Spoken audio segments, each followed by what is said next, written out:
Hello friends, this is Otz, according to a whistleblower that is really into scuba diving now, and today we're going to talk about the Decisive Strike buff. Decisive is that one perk that protects a survivor after they're unhooked and allows them to free themselves from the killer's grasp. Well, now it's going to stun the killer for even longer, the full 5-second duration that it used to, which will have some big implications. How did we even come to this point? Who will benefit and hurt the most? And is this going to be an overall healthy change for the game? That's what we're going to talk about in today's video. If you follow me on Twitter or if you've joined my Discord, you've already know what I think about this because I've made some threads there. But for everybody else, this is my thoughts. So, briefly going back into the history of tunneling in Dead by Daylight, you might remember that some time ago, survivors did not have any natural base kit default protection against being tunneled. If you were unhooked, you could be hit immediately after and there would be nothing you could do, you would go down. And that was quite frustrating. To combat this, survivors often brought two perks, Borrowed Time to protect others, and Decisive Strike to protect themselves. These two perks were a staple of high-level play. You would see them in every lobby on pretty much all the survivors, and that was just the reality of playing Survivor. You just needed these perks pretty much, or you risk being tunneled. But this changed with the meta shakeup that happened some time ago. After this, things changed in some ways for the better, in some ways for the worse. Survivors now had a default protection when coming out of a hook, which made it harder for a killer to tunnel them right away. But Decisive Strike was also nerfed, making it a much less effective perk to shake off a killer. This had a positive impact in the sense that survivors now could run different builds and not have to rely on one perk or one build not to get tunneled. But it also indirectly pushed the game even more into tunneling. Because killers knew that hitting you would disable most of the strong perks, hitting you off the hook became the norm. At this point, other strategies were also becoming less desirable. We made a video explaining why tunneling has become worse if you want to watch that. But long story short, since camping is now punished even more, since hit and run is now being nerfed even more, since all the other playstyles were slowly being made worse, tunneling was pretty much the default thing to do if you wanted to win the game and worked way, way better. So, of course, killers tunneled a lot. And maybe the developers seeing this now decide that Decisive Strike getting buffed is a good move. Now, who benefits from this? Not the beginner players. Sadly, if you're a beginner player and you find yourself getting tunneled, it is quite depressing to think that this is not going to affect you very much because most beginner players don't even have the perk Decisive Strike. The perk Decisive Strike, unless you get lucky and find it in the shrine, is a perk from a licensed character that a lot of new players don't have. So expecting them to run this perk, if they don't want to get tunneled, I think is a little bit unfair and a little bit unethical since they have to buy an expensive DLC. So that saddens me to know that this change will probably not affect the lower scale or the lower end of the spectrum when it comes to hours. So newer survivors are really not going to benefit from it too much. You would think that experienced survivors that own all the DLCs would benefit a lot, but they didn't really need this buff. Experienced players very clearly favor Decisive Strike. Decisive Strike is not an unpopular perk. If we go to the general statistics from nightlight.gg, which is a website that tracks games that people upload, we see that Decisive Strike is the 16th most popular perk. Obviously, this is mostly high MMR, but still 16th most popular.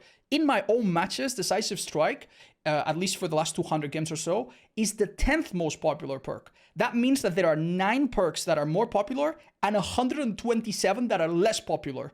So Decisive is pretty popular. And even according to my previous tier list of perks, it's also pretty good. It's the 11th best perk in my tier list. It might be even stronger now, who knows.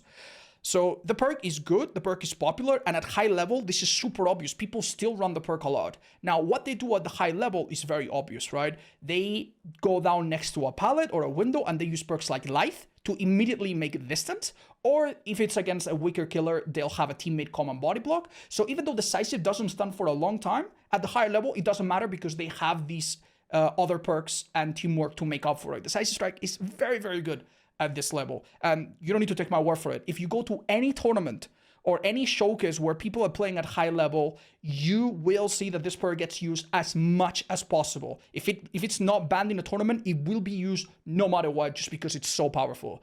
Tunneling is such an effective tactic that delaying it even by a little bit is already an amazing thing. So of course, Decisive is already pretty good for the higher end of players. So the good experienced high MMR players, they didn't need this. And honestly, this change is not really for them. They already were fine with the old Decisive. Now, these players are even more likely to go against Nurses and Blights and Spirits. These are already strong killers that can power through the 5-second stun, or they're so good at ending chases that they will win by just constantly proccing perks like Pain Rest, Pop Goes the Weasel, Pain Rest, Pop Goes the Weasel, back and forth, because their chases are so short. So yes, high-level players, when they go against the weaker killers, such as, say, Trapper or Clown, that 5-second stun is going to be really, really good for them, though. So, if beginners don't benefit too much, and high-level players didn't really need this change, who is this benefiting the most? No doubt in my mind, this is benefiting intermediate players. Intermediate players, they still get tunneled, and they don't have the teamwork or the knowledge to go down somewhere where Decisive Strike can be used very well. They go down in the open, they use Decisive, and they get down immediately after. So the extra few seconds are really going to benefit intermediate players. So if this change is aimed at helping the average player, isn't it a good thing? Isn't that wonderful? Plus, a lot of people will say things like, well, I'm not tunneling, so this perk is not going to affect me. This should be a positive change, right? I don't think so. I don't think this is a positive change. By making the anti-tunnel for Survivor highly revolve around a single licensed perk, you now cannot do anything else, right? Like, because this perk is now going to be fairly strong, and there's already other strong anti-tunnel perks, mostly off the record, maybe Dead Hard, if you want to include that.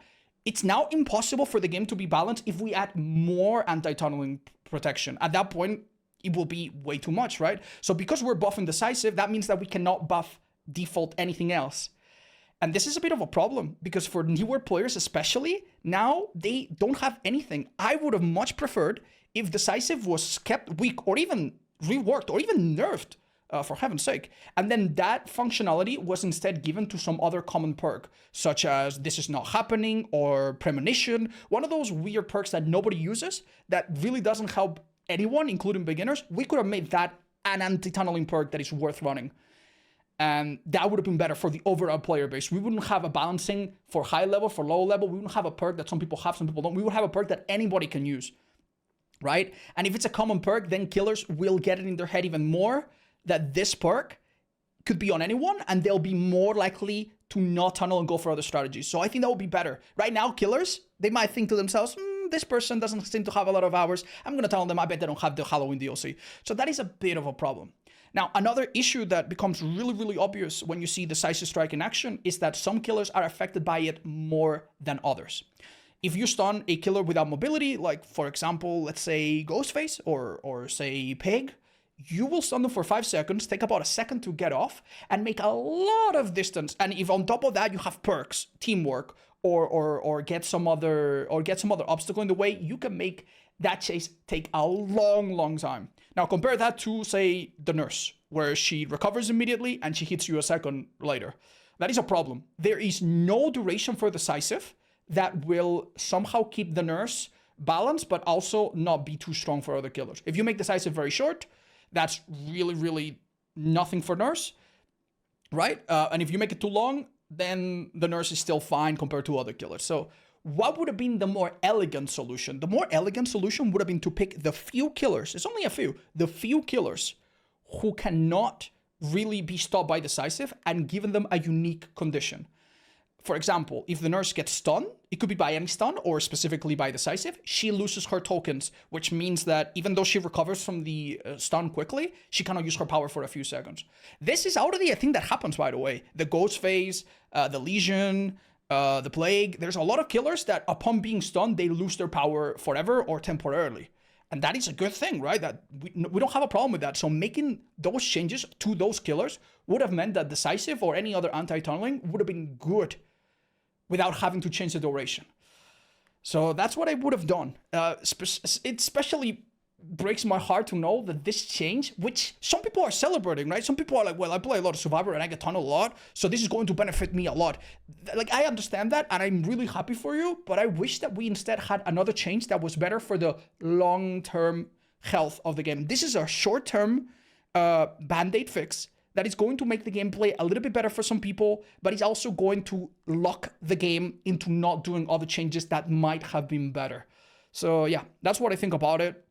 I think that this opinion is not that controversial. I wish, and the thing that really pains me, the thing that really hurts me is that I have publicly told the developers these things so many times. It's not like the developers hadn't considered this idea. And I'm sure many other people have told them that they could make some changes to make the anti-tunneling experience better for everyone, not just for some players. And instead, they chose to do the simpler, lazier, more short-sighted option. So I'm a little bit disappointed. And when everyone's celebrating, I somehow have a feeling that this DS change will backfire. And more importantly, it's gonna bring us back to a meta of the same perks on both sides, you know? Painter's pop on killer, Painter's pop on killer, Painter's pop on killer, DS, DS, DS on every survivor ever. So yeah, a bit sad. You guys let me know what you think and whether or not you think that this will actually have a positive impact in the game. Thank you so much for watching.